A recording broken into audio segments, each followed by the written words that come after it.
जी opposition leader बनने के बाद पहली बार आज महमूद खान अचकजई कराची से पहुंच चुके हैं पार्लियामेंट हाउस में बगैर और इस कार्ड नहीं पहुंचा वजीर आजम की तरह मुतबादिल वजीर आजम की पार्लियामेंट हाउस में आमद।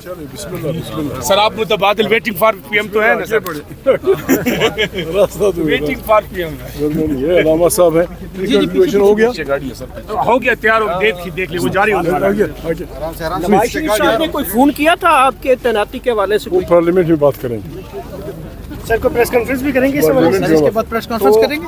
नहीं अब चले तो सर कराची का दौरा सर खबर यह है कि सरकारी प्रोटोकॉल के बगैर अपोजिशन लीडर की आमद जबकि नोटिफिकेशन जारी हो चुका था। लाला इधर से मुझे तो हम पार्लियामेंटेरियन कौमी असम्बली के आपके अपोजिशन के तहरीक इंसाफ के मेंबरान आपको बतौर अपोजिशन लीडर खुश आमदीद कहते हैं। राजा नासिर अब्बास साहब आपको भी खुश आमदीद कहते हैं। डॉक्टर साहब कामयाबी रियाज भाई आपको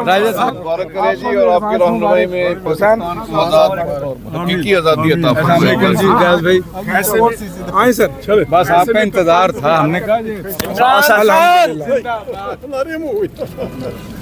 कौन बचाएगा पाकिस्तान? इमरान खान। इमरान तेरे जान निसार। बेशुमार। कराची का विजिट कैसा रहा आपका? बहुत बेहतरीन। कराची के अवाम ने खैबर पख्तूनख्वा की वज़ीर आला का बहुत फ़कीरुल मिसाल इस्तकबाल किया था। हज़ारों की तादाद में घंटों सड़कों पे थे और उन्होंने साबित कर दिया था कि अवाम में अपने हकूक़ लेने के लिए जज्बा भी है, तदब्बुर भी है और तंजीम भी है। खान साहब मुज़ाकरात का मामला आपका क्या लाहेअमल होगा? एहतजाज, मज़ाहमत, एक बार फिर बेटा वो अभी तक वही लाहेअमल होगा? कहा जा रहा है कि आपको अपोजिशन लीडर बनने में नवाज शरीफ का किरदार है, इस पे क्या आपका नवाज शरीफ से रब्ता हुआ था? कहा जा रहा है कि आपको अपोजिशन लीडर बनने में नवाज शरीफ का किरदार रब्ता हुआ था? नवाज शरीफ से रब्ता हुआ था? आपको अपोजिशन लीडर बनाने में नवाज शरीफ साहब का हाथ है। नवाज शरीफ से रब्ता हुआ था, उन्होंने कोई किरदार अदा किया है? लीडर नवाज शरीफ ने बनाया था। बात करें ठीक है। सर बात करेंगे इसके ऊपर। सर इतना बता दें हाँ या ना में रब्ता हुआ था? सर रब्ता हुआ था? सर ये बता दें रब्ता हुआ था, सर इतना बता दें। सर हाँ या ना शरीफ से रब्ता हुआ था? सर इतना बता दें। सर कहा जाता है आपकी मुलाकात हुई थी। बस सर ये आपके मुश्किल वक्त के सिपाही हैं ख्याल। चलो जी खटक साहब आप जोड़ तो कराची हो रखी। अस्सलाम वालेकुम। सर बानी पीटीआई को छुड़ाने के लिए स्ट्रीट तहरीक का हिस्सा बनेंगे आप? ये जो स्ट्रीट तहरीक शुरू की हुई है पीटीआई ने, उसका हिस्सा बनेंगे आप?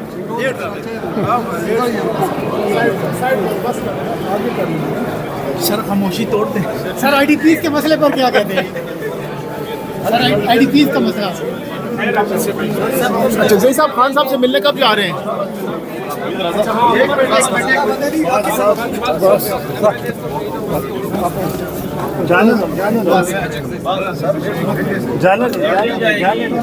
नहीं जाएगी बेटा जहाज नहीं जा रहा, नहीं जा मेरा इंतजार कर रहे हैं। ऐसा मुबारक हो। शुक्रिया जी। आप जाए ऊपर।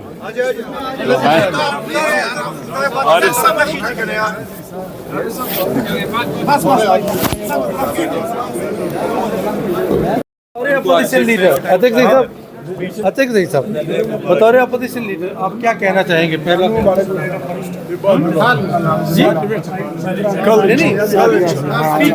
कोई कलमात जब अलामा साहब का नोटिफिकेशन हो जाएगा कल हम बोलेंगे दोनों पे।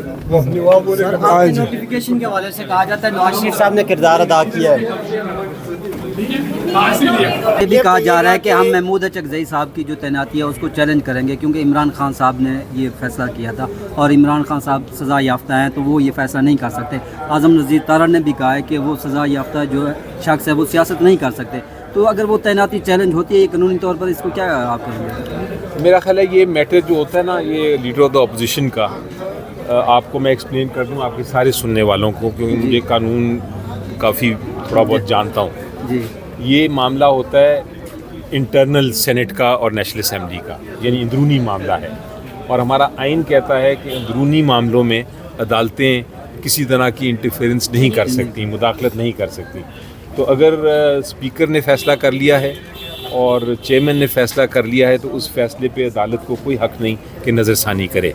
इसलिए अगर कोई ये बात कर रहा है तो वो शायद कानून या आइन इतना नहीं समझता जितना आप लोग समझते हैं। अली साहब, जो अकबर एस बाबर हैं और जो मिनिस्टर लॉ हैं वो इस बात को रेफर करें कि 2018 का सुप्रीम कोर्ट का जो फैसला था जिसमें खान साहब भी पटिशनर थे और नवाज शरीफ साहब को सज़ा हो चुकी थी और सेनेट की इलेक्शंस के लिए जो सेनेटर्स को टिकट जारी हुए थे उस पर नवाज शरीफ साहब के साइन थे, वो इस चीज़ को रेफर करें कि अभी खान साहब कैसे अपोजिशन लीडर्स जो है वो कह सकते हैं कि इन लोगों को तैनात किया जाए, इस हवाले से बताएं। बिल्कुल उनका ये कानूनी मौक़िफ़ दुरुस्त है कि जब आप इलेक्शन लड़ने जाएंगे तो इलेक्शन जब आप लड़ने जाएंगे तो आपका जो सिग्नेचर है नॉमिनेशन फॉर्म पे वो साइन जो हैं वो होने चाहिए जो आपके डेजिग्नेटेड चेयरमैन हैं जो डिस्क्वालीफाइड ना हो। तो ये तो इसमें तो कोई शक नहीं है, लेकिन उसका ताल्लुक लीडर ऑफ द अपोजिशन की अपॉइंटमेंट से नहीं। जिस तरह मैंने बताया कि लीडर ऑफ द अपोजिशन की अपॉइंटमेंट कोई इलेक्शन कमीशन के तहत कोई नॉमिनेशन या इलेक्शन नहीं होता, जिस तरह एक सेनेटर का है या जिस तरह एक MNA का या MPA का है। ये तो सिर्फ अंदरूनी मामला है जो कि चेयरमैन सेनेट और जो चेयरमैन स्पीकर नेशनल असेंबली उन्होंने फ़ैसला करना है। इसके ऊपर कोई कानून भी नहीं है, इसके ऊपर रूलिंग है, वो भी इंटरनल रूलिंग है। तो इमरान खान साहब के जो ट्वीट्स हैं जिसमें उन्होंने नामजद किया, ट्वीट्स में उनके हैंडल से, क्या वो कोर्ट हो सकते हैं, कोर्ट में कोई मसला बन सकता है? जी नहीं, वो लीडर ऑफ द अपोजिशन को बिल्कुल नॉमिनेट कर सकते हैं और लीडर ऑफ द अपोजिशन को जब वो नॉमिनेट करते हैं उसके बाद वो जो पार्लियामेंट्री पार्टी है वो अपने सिग्नेचर्स के साथ वो भेजती है।